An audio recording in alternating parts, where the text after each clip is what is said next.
Welcome to Chain Reaction, navigating the new frontier of blockchain M&A. My name is Dario Martino. I'm a partner at ETHDenver, and I also serve as the head of our FinTech and Blockchain Practice Group. If you don't know about ETHDenver, we're a law firm. We're global. We have offices in about 30 countries. As far as the United States goes, we have offices in New York, Washington, D.C., and Boston, San Francisco, Silicon Valley, and L.A. We have about 600 partners, 2,600 lawyers, and 2,800 other business professionals. We help tech and crypto companies across a broad spectrum of activities and really at all stages of product development. So we represent companies from two-person startups all the way to the largest tech companies in the world. This is an example of some of the recent transactions that we have handled. You can see we do deals from some of the largest tech companies in the world. We also do smaller transactions from anything really from $50 million to $50 billion. In terms of today's agenda, I'm going to give you a little bit of an overview of the market, of the crypto market in terms of the transactional market. We're going to talk a little bit about how to address structural challenges in M&A. We're going to talk a little bit about how to navigate regulatory uncertainty.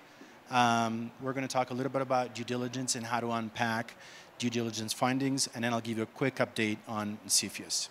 So there's a lot to unpack, so let's get started. In terms of an overview of the market, blockchain M&A witnessed a slowdown in 2023, but there's also reason to believe that overall deal making in 2024 will increase. We saw significant macroeconomics headwinds in 2023, including rising interest rates, inflation, geopolitical conflicts, fear of a recession, increased regulatory scrutiny, and a slowing demand for digitalization. However, as I mentioned, in 2024, we expect interest rate reductions and recessionary fears subsiding. Despite all these headwinds, in 2023, we saw a few notable transactions.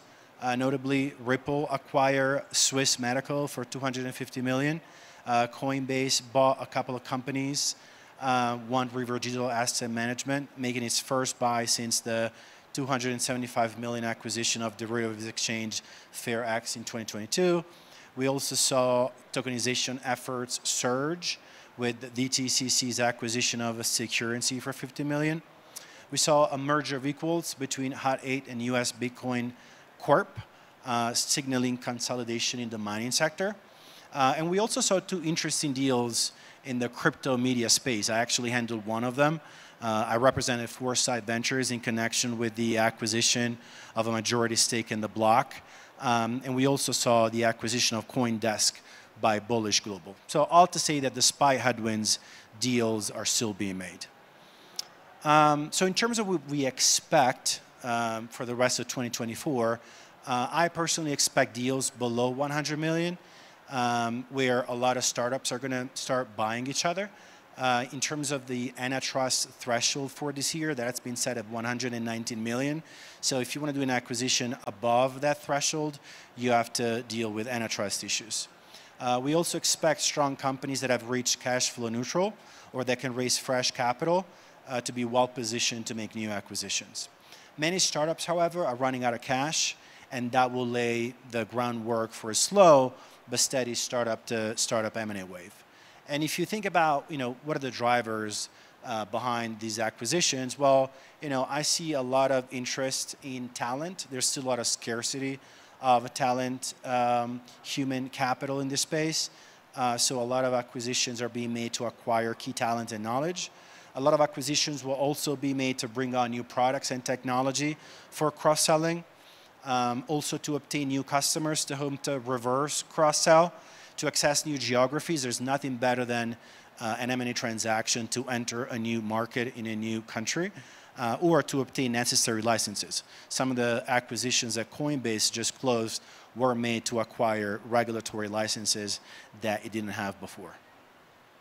Some of the challenges that I saw in my practice last year relate to valuation discrepancies, right? A lot of founders expect to get the same valuation that they got in 2021, and then when they get a term sheet from a buyer in 2023 or in 2024, they get really disappointed. And this disparity in pricing expectations and the readiness of sellers to agree to valuation proposed by buyer was a significant barrier in 2023, and I expect to continue in 2024. But sometimes you can bridge that gap in valuation through the use of earnouts. Earnouts can be complex and can be structured in a variety of different ways, but it is the one successful way of bridging that gap. So I've put on the slide an example of an earnout that I structured in a recent transaction. It was an earnout with revenue targets, meaning that the buyer would make additional cash payments to the seller post-closing if the target company meets certain net revenue thresholds 6 months and a year out from closing. And in some cases, you can structure this earnout so that there's additional cash or there's additional stock paid when reaching certain milestones. So in this case, there was additional stock paid to the seller based on the retention of certain key employees between the first and the third year after closing, because one of the concerns of the buyer would be that some of the key employees would leave the company after closing. So this is the perfect time to get ready for an M&A transaction, again, because interest rates are potentially subsiding and recessionary fears have also disappeared. But some of the key things to keep in mind when getting ready for an M&A transactions are on this slide. So first, revenue and customer tracking and reporting are critical for helping potential buyers develop confidence in the target. I cannot stress this enough. Second, developing a cohesive story that focuses on a target's strengths helps acquirer get better evaluate the deal. Third, acquisitive founders value strong and stable customer relationships, enduring cultures, and technological compatibility with the target. Fourth, the process should begin early to achieve the best outcome and avoiding approaching a low cash position. It could take anywhere from 3 months to a year to close an M&A transaction, depending on whether you need third-party consents or regulatory approvals. So it's never too late to get started and start prepping ahead. Fifth, clean the cap table. I see a lot of deals that are delayed or sometimes they don't close because the cap table is messy. A lot of startup founders sometimes, don't have a lot of cash initially, but have a lot of stock. And sometimes they grant that stock to their first employees or their CTOs and so forth. And that's probably the one biggest mistake that you can make, because that stock is really hard to evaluate in the beginning. So it's probably best to delay the hiring or pay in cash rather than getting that stock and not getting that value back from the stock.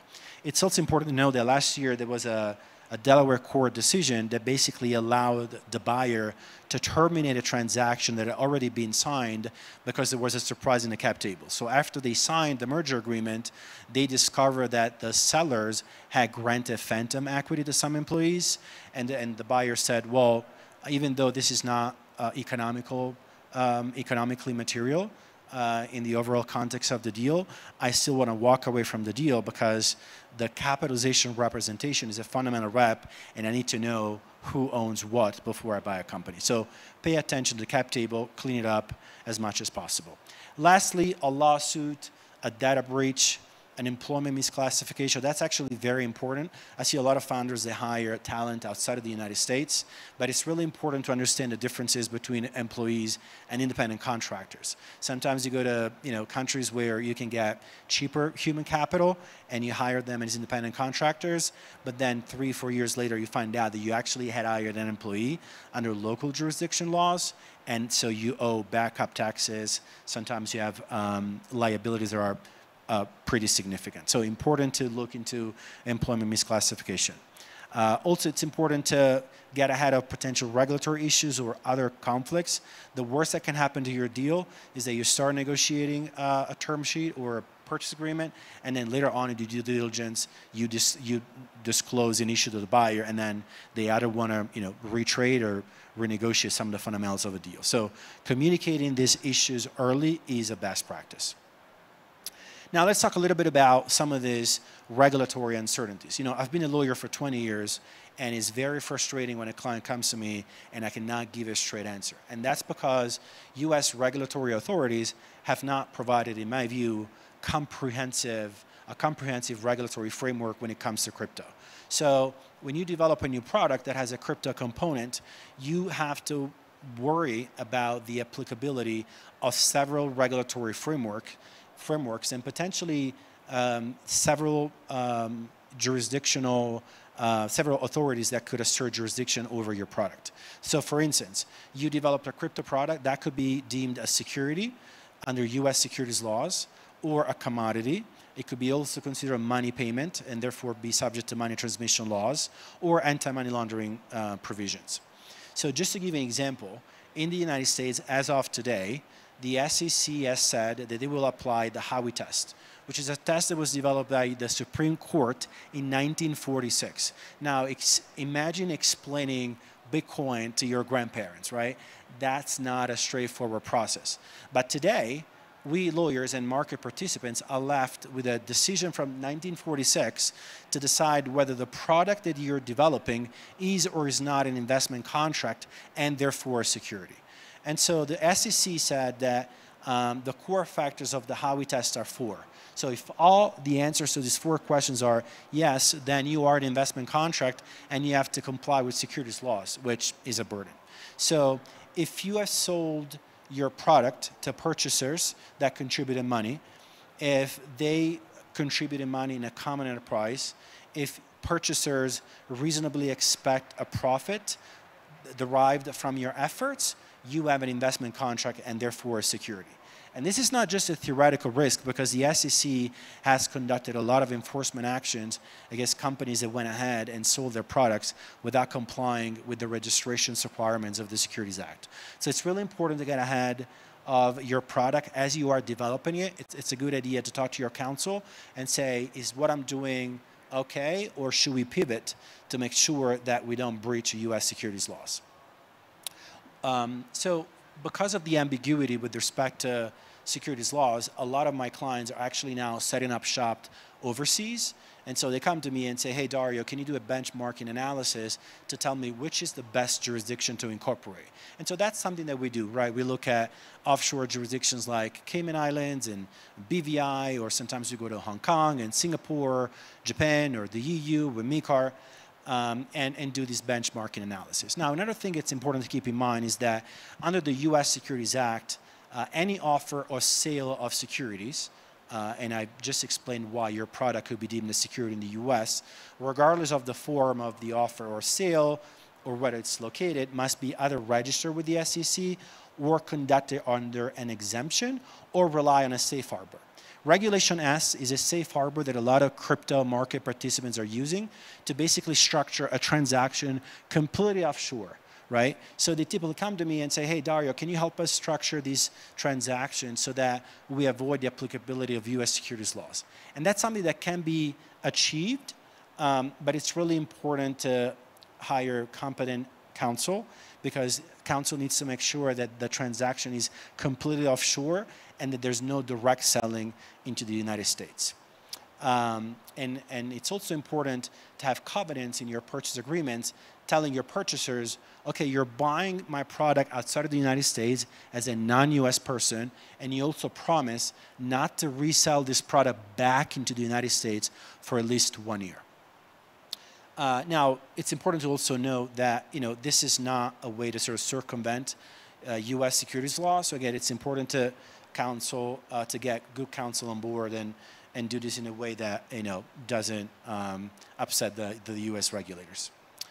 Now, in addition to being a security, your product could also be considered a commodity, right? There's not enough time today to go over all of the potential regulatory frameworks that could apply to your product. But if there's one takeaway from this presentation is that, again, your product could be deemed a security, a commodity, a money payment, or a combination of all these things. So it's important to conduct an analysis under all these lenses, including AML and KYC. Now, I only have a couple of minutes left, so I also want to just quickly mention that IP due diligence is super important. Sometimes, founders hire developers of IP outside of the United States and don't have robust IP invention assignment agreements. You basically need to make sure that your company will own the IP that is being developed by employees or independent contractors. So super important. Another quick thing that I'll mention is open source software.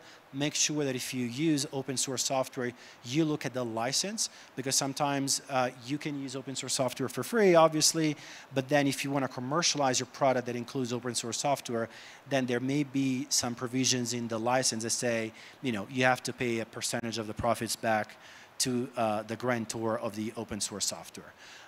So I only have 30 seconds left, and I'm going to be here for questions. But otherwise, the most important takeaway is that, with enough planning, M&A could be key to success, key to onboard talent, key to expand in non-US jurisdictions, ultimately scale and succeed. So thanks very much.